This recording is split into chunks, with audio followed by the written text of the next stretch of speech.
Can you stop yawning? You're trying to make everyone yawn.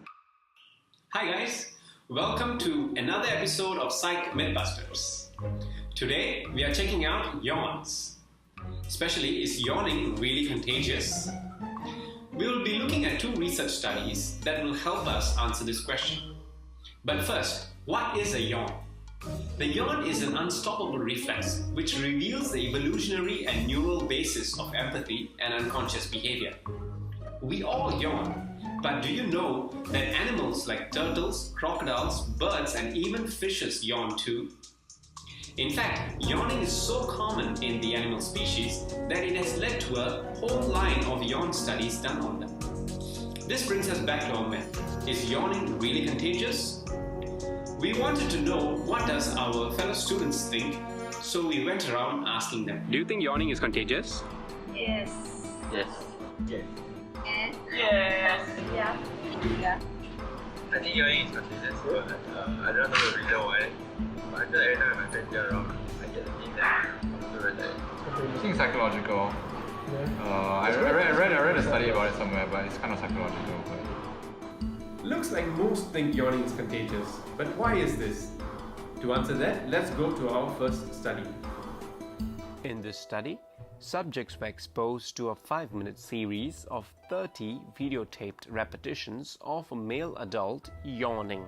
In the control, subjects watched a similar video of smiles.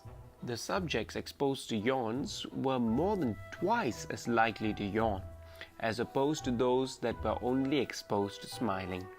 The yawn video was equally potent whether it was viewed the right side up, sideways, or upside down, whether it was in color or black or white, or if it was an animate stimulus or a still image. In the second study, 16 groups of participants were tested in the same day, but 10 groups were tested in the morning and 6 groups were tested in the afternoon.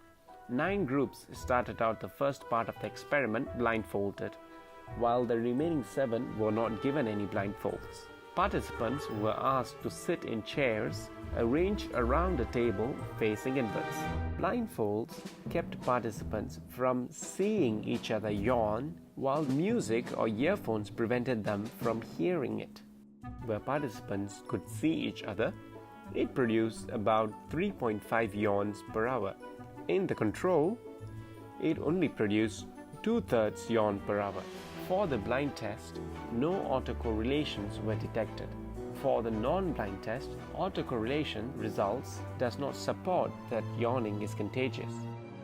Study 1 concluded that yawning is contagious, but we think Study 2 highlights some of the limitations of Study 1, which can render the conclusion of Study 1 misleading or inaccurate.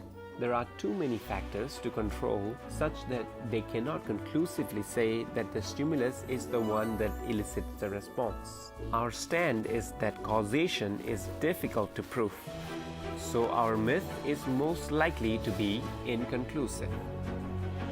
Thank you for watching another episode of Psych Mythbusters. Till next time, goodbye.